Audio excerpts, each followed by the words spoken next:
Track 1. Okay, everyone. The first thing we have to decide is our topic. I mean, what exactly are we going to talk about? We know the course is art history, and the subject is Italian painting, but that's still too big. We have to choose a particular topic. What do you think, Mandy? I think we should concentrate on a single painter. But on the other hand, if we discuss more than one artist, it'll be easier to make comparisons and show the differences between them. That's a good idea, Edward. It'll give us more to discuss. Right. So the next thing is to decide which artists to look at. I think we should definitely include Michelangelo. You know, he painted the ceiling of the Sistine Chapel in Rome. He's very famous. And what about Leonardo da Vinci? They were both great painters. What do you think, Beth? They're okay, I suppose. But don't you think everyone else will choose them? How about Botticelli? His painting is very different from the other two. I agree with Beth. Why don't we have Michelangelo and Botticelli? I'm happy with that. Everyone else okay with it? Track 2. Right, guys. Let's have a look at what we're going to put in the slides. The first slide's going to be the introduction, isn't it? So I guess it should have a title. How about Michelangelo and Botticelli? A comparison. Yeah. So we've got the title. Don't you think we should make a list of bullet points for each of the slides in the presentation? Oh, yes, definitely. How many slides do we have to do? Well, the presentation's 10 minutes long, so we should probably have a maximum of 6 slides. Remember that Beth's already got 2 slides about Botticelli. Well, why don't we do 2 slides each? That'd be 8, including the introduction and the conclusion. That sounds fair enough. Let's do that. So, who's going to do the rest of the slides? I can start off with the introduction, and then I could do the conclusion and the summary at the end. What do you think? Great! I'd like to talk about Michelangelo's paintings. I've done quite a lot of reading about them. Fine. So I could do a couple of slides showing how Michelangelo and Botticelli are similar and how they're different. Track 3. We want the presentation to look as if it's been made by a team, don't we, Edward? I think we should have one design for all the slides. Do you agree? Oh, yes, of course. We don't want a different color for each slide. Shall we design a slide now for the rest of the group to use? Yes, let's do that. Let's have a look. This slide has the program icon on the title box. Shall we keep it there? No, I don't think so. It hasn't got anything to do with the presentation. Let's take that off. Fine. And I think we should keep the blue bullet points. They match the light blue title box. What do you think about putting images in each slide? Oh, absolutely. I think we should put at least one image in each slide. Good. We're agreed then. Let's send this slide to the others, shall we? Track 4. Okay, everyone. I've put all our slides together so we can see if we're happy with the presentation. I think we need to check that we all agree with the order. There's nothing to decide about my slides, the introduction and the conclusion. Obviously, one of my slides goes at the beginning and the other one at the end.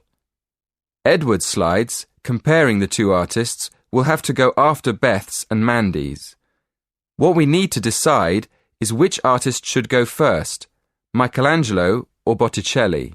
Well, Michelangelo is more famous than Botticelli, isn't he? I mean, everyone's heard of him. Maybe he should go first. What do you think, Beth? I'm not sure that just being famous is a good reason to put him first.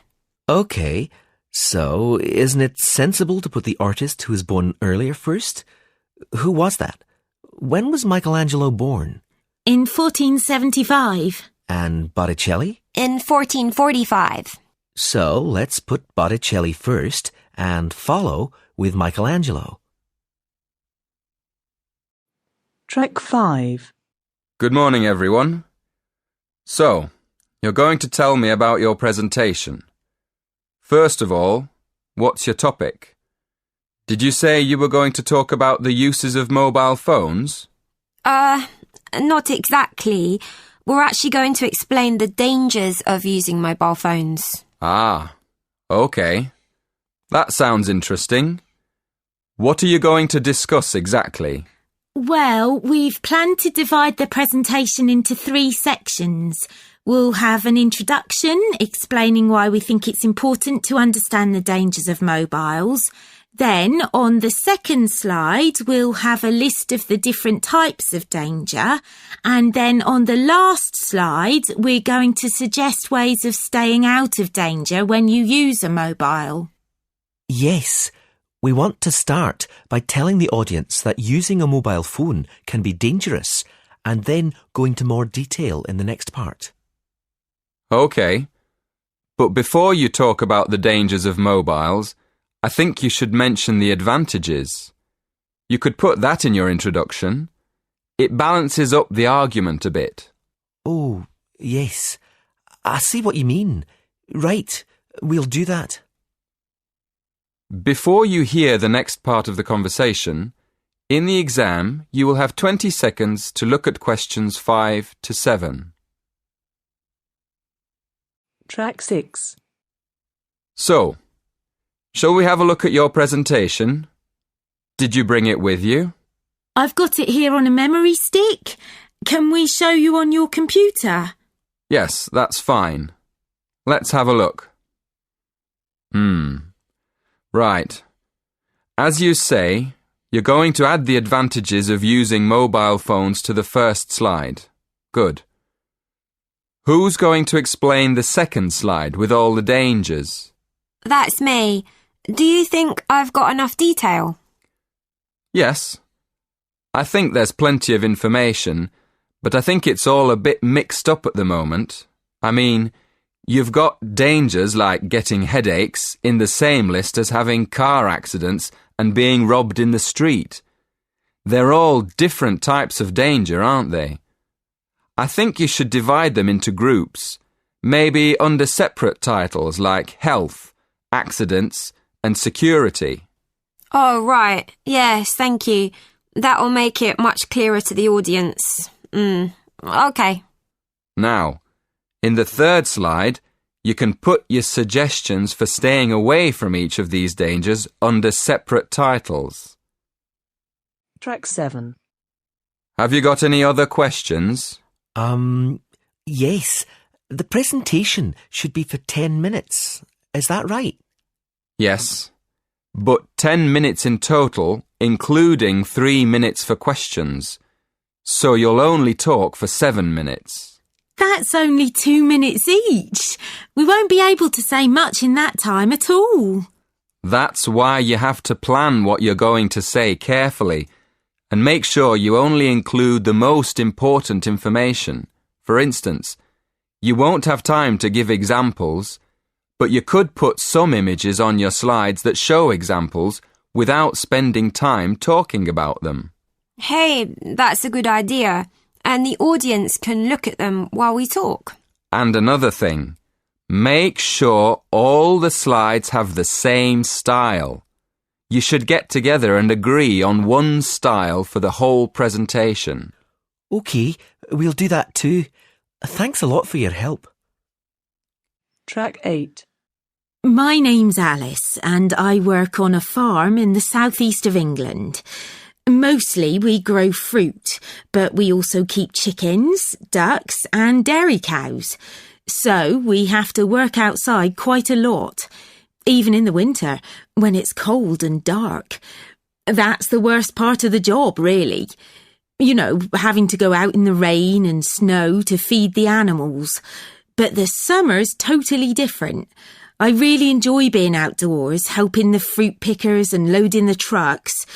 We deliver most of our fruit to supermarkets, but we also supply local shops with our milk, eggs and cheese.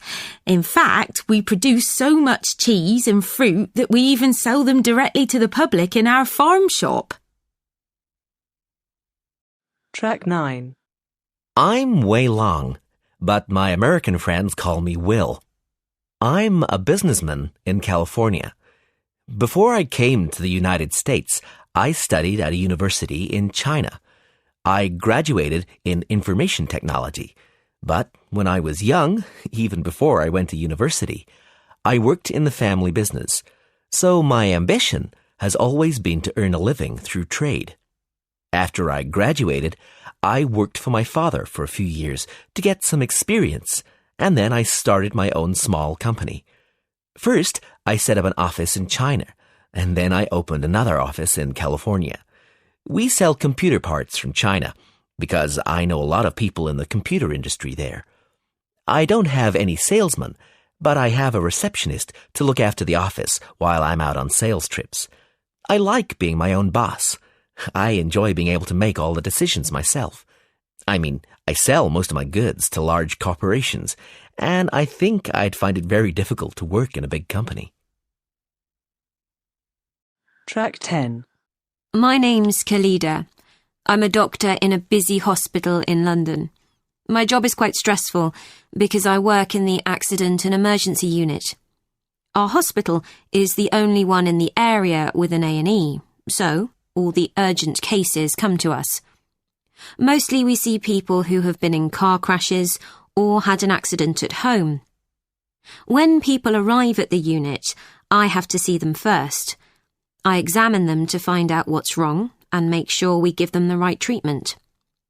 When we're sure the patients aren't in any serious danger, the nurses put all the information in their personal records and find them a bed if they're staying in hospital, or arrange for them to go home if they don't need to stay. Track 11. Hello everyone. Thank you for inviting me to give a talk in this series of employment lectures. I'm here this evening to tell you about my job.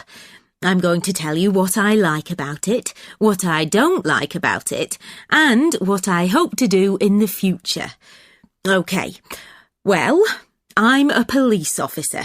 I've been in the police for just over 5 years, and part of my job is to give talks to students about police work. People often ask why I joined the police, so maybe I'll start there. I've always been interested in law and order, so I went to study law at university. But when I got there, I realised that I was more interested in the practical side of law than the theory.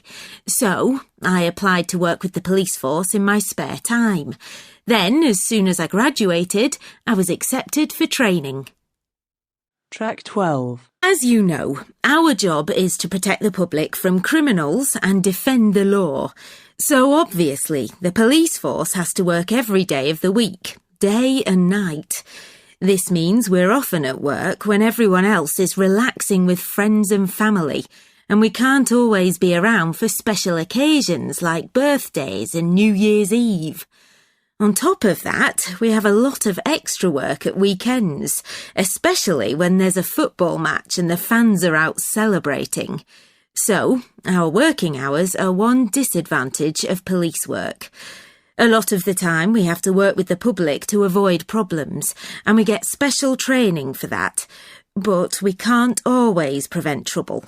So, another disadvantage of the job is the danger. I mean, we know that some of the people we have to arrest will attack us. Track 13.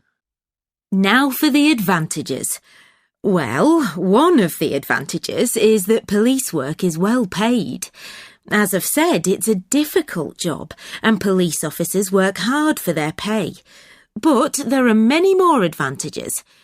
For example, sometimes the work's fun, especially when we have to protect famous people from their own fans.